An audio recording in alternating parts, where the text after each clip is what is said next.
Hello and welcome. I'm Joanna Junak and this is GFN News on GFN.tv. In today's program, we take a final look at COP11. Michael Landl, the director of the World Vapers Alliance, will share his thoughts on the FCCT's conference of the parties and how he thinks the week went.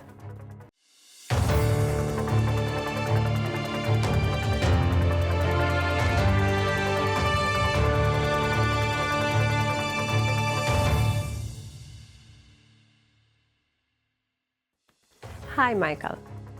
First, could you tell us what the World Vapers Alliance expected to see at COP11? Yeah, we see always the same problems, unfortunately, with every COP because it's a very intransparent conference. There are no consumers who are allowed to speak in there or voice their opinions. There are no independent public health experts or no dissenting voices. So it's like an echo chamber, and it's very anti-nicotine, very anti-innovation, and we always hear the same proposals and recommendations, which usually boil down to more restrictions or even bans of less harmful nicotine alternatives. So the goal of COP switched from reducing smoking and the harm caused by smoking to eliminating nicotine. And we think that is in general a problem because we should do everything we can to limit harms from smoking and smoking numbers, and less harmful nicotine products like vaping or nicotine pouches or heated tobacco should be part of the solution. And unfortunately, over the years of COPs, that was never the case or got less and less. And therefore, we started this year already in summer a campaign, Voices Unheard, to give consumers a voice and to try to force some of the delegations to listen to our voices, but also to the actual science, which is also ignored a lot. And therefore, and this kind of lack of transparency also leads that there is less media focus on the conference itself. So if you compare, for example, the climate COP with the tobacco COP, it's a different world. There you have a lot of voices, different stakeholders, but also the general media reports about it. With the tobacco COP, everything is in secrecy. The organizational bureau decides most of the things, and then they expect the countries to just say yes to all of their recommendations. But this time, luckily, it turned out a bit different. And did there seem to be any change in how things were done at COP this time? It was more of the same, unfortunately. We don't really know what happened behind doors. Because it's not open for the public, so we only can rely on the final results which came out and the noises we heard from different delegations. And the WHO, the FCTC, COP Secretariat, they expected same as usual, that their recommendations get waved through and everybody will agree with them. But this time it turned out different, and a lot of countries voiced counter opinions and said harm reduction should actually play a role in tobacco control. So that was a very good sign. We had many different countries from many different regions speaking up also in the public part, so that we know. We covered that quite extensively and have recordings of the statements for those who are interested on our Twitter channel.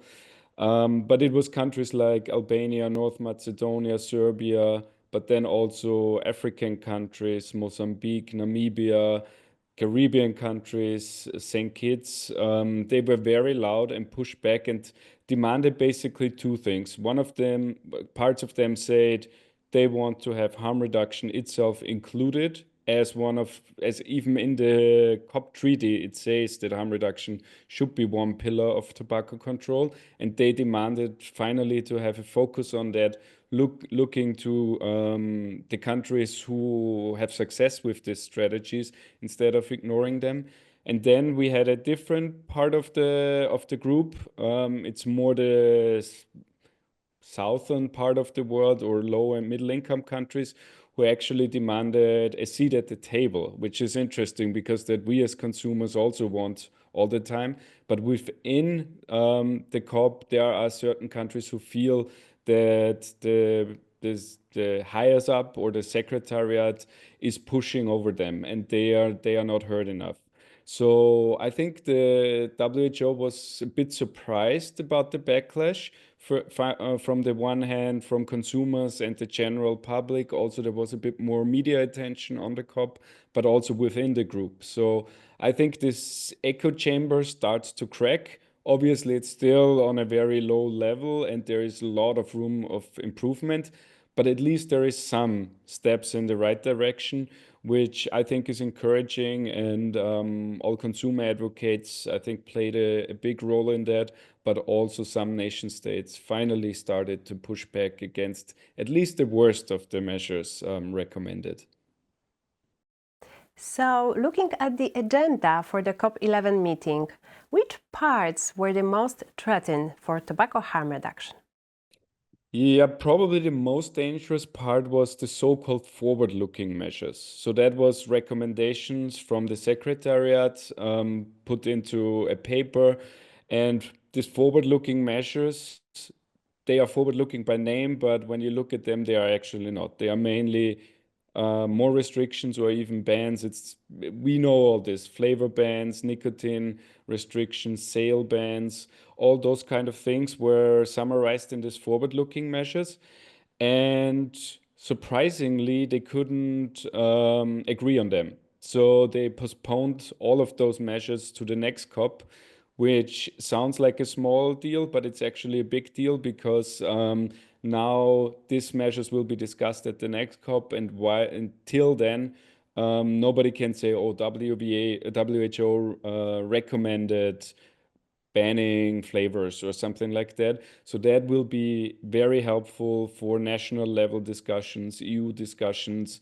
And countries did a very good job, and especially I think some of the EU countries too, because we already had this fight within the EU before COP. They couldn't agree on a common position for those measures.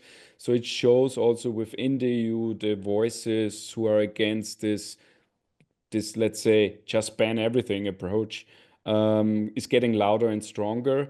And we will see what that means for the upcoming EU regulations. But for now, I think it's a very good sign that more and more countries are speaking up against this. But do you think any of the decisions made could affect European countries? I mean, since it's on the COP level or WHO level, it's always recommendations, so it's not direct legislative. So I think actually the non-decision will have the biggest impact, which is quite good, because in the EU we will have the Tobacco Excise Directive, so where they basically decide on taxation of nicotine and tobacco products. We will have the Tobacco Products Directive, where they will decide on basically all other aspects of regulation when it comes to those products.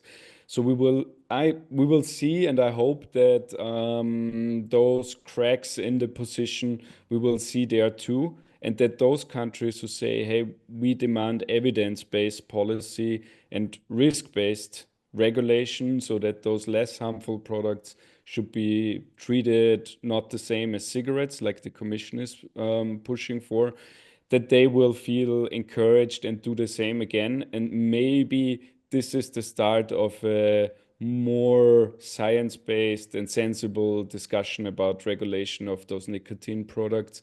And hopefully we will see that in the Tobacco Products Directive and Excise Directive as well, which would be good for consumers, because we want risk-based regulation. That would be, apart from the health effects, the regulatory framework should also be constructed in a way that smokers have as many incentives as possible to switch to those alternatives. And obviously, lower taxation for less harmful products, for example, would be an additional incentive. And then for the Tobacco Products Directive, we expect that the Commission will push for flavor bans and those kind of things. And maybe they are also the countries who already implemented harm reduction strategies and see really good success with it will push back and hopefully convince the other countries to stand up against the Commission's proposals. Okay, so Michael, what did World Vapers Alliance do in Geneva for the week? And what plans do you have now that COP11 has ended? Yeah, personally, I wasn't in Geneva, unfortunately. My two colleagues, Lisa and Alberto, were there this time. They attended the Good COP because it was another event organized by the Taxpayer Protection Alliance. And because the problem is we are not allowed to go into the actual COP. No consumers are allowed there. Most journalists are not allowed there. So we don't really know what's happening there. So I think it was a very good incentive or a very good initiative to have there an alternative COP where other voices were free to speak, gave their opinion, and that's generally good. I personally, I created my own COP war room and listened to all the delegation statements, analyzed them, and tweeted about them, which was exhausting, but it was in hindsight also good to see also that smaller nations speak up and listening carefully to them. So I think now for the future, it will be up to us consumers, consumer advocates, but also scientists to keep up this momentum and spread the message because the evidence is on our side. It's quite clear. From my point of view, now the goal needs to be making politicians listen and read the actual science and draw the right conclusions. So we will do that for EU legislation, but also for COP12, which will be held in Armenia, which was also announced in 2 years. So a lot of things to do the next 2 years, I think, will be crucial for European harm reduction, but also generally globally, because whatever the EU Commission or the EU will implement as regulation will be some kind of way for other regions in the world. So I think the next 2 years will be crucial. And it sounds odd, but I'm more optimistic before COP actually. That's very good to hear. Thank you, Michael. That's all for today. Tune in next time here on GFN TV or on our podcast. You can also find transcriptions of each episode on the GFN TV website. Thanks for watching or listening. See you next time.